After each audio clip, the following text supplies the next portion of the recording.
بسم اللہ الرحمن الرحیم۔ السلام علیکم ورحمۃ اللہ وبرکاتہ۔ ایک سعودی لیڈی ڈاکٹر ایک واقعہ سناتی ہیں کہ رات گئے کا وقت تھا، شہر سارا نیند کی آغوش میں تھا۔ اس رات ایمرجنسی میں میری ڈیوٹی تھی۔ ایک خوبرو نوجوان عمر رسیدہ خاتون کو پیٹھ پہ اٹھائے میرے کمرے میں داخل ہوا۔ میں اپنی کرسی سے اٹھ گئی، اس بزرگ خاتون کو کرسی میں بٹھانے میں اس نوجوان کی مدد کی۔ وہ عمر رسیدہ خاتون کرسی پر بیٹھتے ہی اس نوجوان پر چیخنے لگی، اپنے چادر کے پلو سے اسے مارنے لگی، اس کے چہرے پر تھوکنے لگی، پھر خود ہی روتے ہوئے اسے پکڑ کر اپنے سینے سے لگا لیا اور دیر تک پکڑے رکھا۔ میں نے حیرت کے عالم میں اس جوان سے پوچھا، یہ کیا ماجرا ہے؟ وہ کہنے لگا، یہ میری ماں جی ہیں، ان کا شوگر لیول بہت ہائی ہوا ہے، یہ بہت تکلیف میں ہیں۔ میں اسے چیک کرنے لگی۔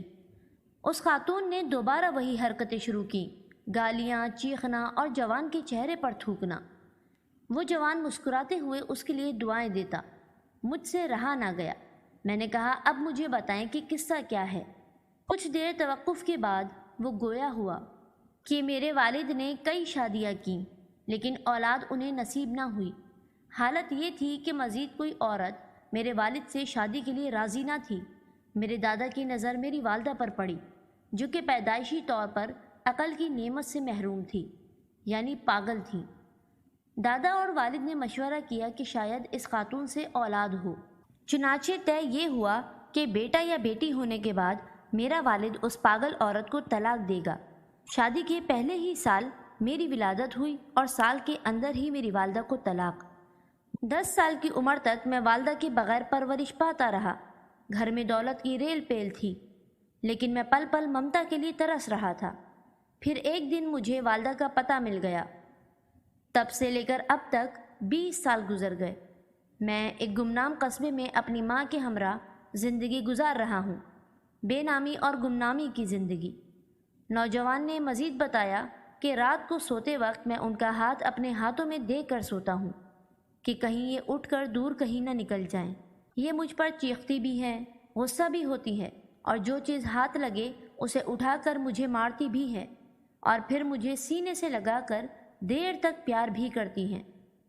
میں نے اس نوجوان سے پوچھا کہ کیا یہ جانتی ہیں کہ آپ ان کے بیٹے ہیں؟ جوان کہنے لگا، نہیں، لیکن میں یہ جانتا ہوں کہ یہ میری ماں ہیں۔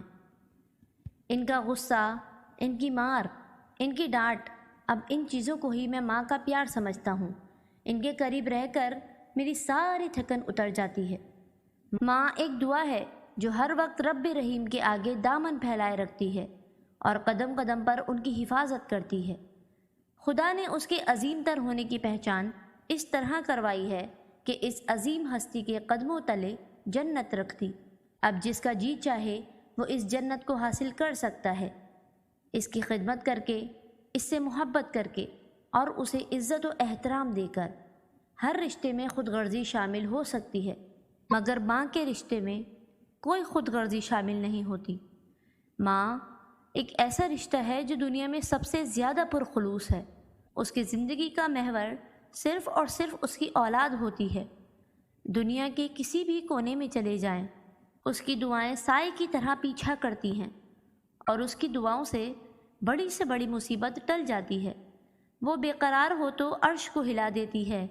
رسول اقدس صلی اللہ علیہ وآلہ وسلم سے ایک شخص نے دریافت کیا، حضور، میرے حسن سلوک کا سب سے زیادہ مستحق کون ہے؟ فرمایا، تیری ماں۔ پوچھا، پھر کون؟ فرمایا، تیری ماں۔ اس نے عرض کیا، پھر کون؟ فرمایا، تیری ماں۔ 3 دفعہ آپ نے یہی جواب دیا۔ چوتھی دفعہ پوچھنے پہ ارشاد ہوا، تیرا باپ۔ اسلام میں ماں کی نافرمانی کو بہت بڑا گناہ قرار دیا گیا ہے، کیونکہ ماں وہ ہستی ہے جس نے بچوں کو اپنا دودھ پلا پلا کر پالا پوسا، ان کی پرورش میں اپنی ہر راحت قربان کی، اپنا ہر آرام ترک اور اپنی ہر خواہش نثار کر دی۔ شاعر مشرق علامہ اقبال رحمۃ اللہ علیہ نے ماں کی تعریف کرتے ہوئے کہا کہ میری ماں کا چہرہ بھی اتنا حسین ہے، تسبیح کے دانوں کی طرح۔ اقبال میں پیار سے دیکھتا گیا اور عبادت ہوتی گئی۔ ماں وہ عظیم نام ہے جس کے لیے دنیا کی مختلف زبانوں اور عالمی تہذیبی ورثے اور زبان و ادب میں جو الفاظ تخلیق کیے گئے وہ اس کے بلند مقام کا استعارہ اور ماں سے عقیدت و محبت کا حسین اظہار ہیں، جبکہ دین فطرت اور دین رحمت نے ماں کی عظمت، خدمت اور اس کی اطاعت و فرمانبرداری کا جو درس دیا ہے وہ سب سے منفرد اور بے مثال ہے۔ ماں کائنات کی سب سے قیمتی متاع اور سب سے عظیم سرمایہ ہے۔ اس کی شفقت و محبت اور خلوص و وفا کسی تعارف کا محتاج نہیں۔ اقبال اسرار خودی میں اسلام میں ماں کی عظمت کے حوالے سے اپنی مشہور فارسی نظم در معنی ای کے بقائے نو میں لکھتے ہیں کہ ماں کے منصب اور اس کے حفظ و احترام کا ضامن اسلام ہی ہے۔ اقبال کی نظم کا مطلب یہ ہے کہ اگر ٹھیک طور پر دیکھوں تو ماں کا وجود رحمت ہے، اس کی بنا پر کہ اسے نبوت سے نسبت ہے۔ اس کی شفقت پیغمبرانہ شفقت جیسی ہے جس سے قوموں کی سیرت سازی ہوتی ہے۔ ماں کے جذبہ محبت کی بدولت ہماری تعمیر پختہ تر اور پیشانی کی سلوٹوں میں ہماری تقدیر پنہاں ہوتی ہے۔ عربی میں ماں کو کہتے ہیں اور اسی سے امت ہے۔ اس میں بڑے بڑے نکات ہیں۔ رسول اقدس صلی اللہ علیہ وآلہ وسلم نے فرمایا، جنت ماں کے قدموں تلے ہے، ملت رحمی رستے کی تکریم پر قائم ہے۔ اگر یہ نہیں تو زندگی کا ہر کام خام رہ جاتا ہے۔ مامتا سے زندگی سرگرم ہے، مامتا سے ہی زندگی کے اسرار بے نقاب ہوتے ہیں۔ ہماری ملت کی ندی میں ہر پیچ و تاب ماں سے ہے۔ اس ندی میں موج، گرداب اور بلبلے اسی وجود کے باعث ہیں۔ ملت کو ماں کی آغوش سے اگر ایک مسلمان حاصل ہو جائے جو غیرت مند اور حق پرست ہو تو ہمارا وجود ان پریشانیوں سے محفوظ ہو جائے۔ اس شام کی بدولت ہماری صبح دنیا کو روشن کر دے۔ مختصر یہ کہ ماں محبت کا وہ پھول ہے کہ جس کے بغیر زندگی بے معنی ہے۔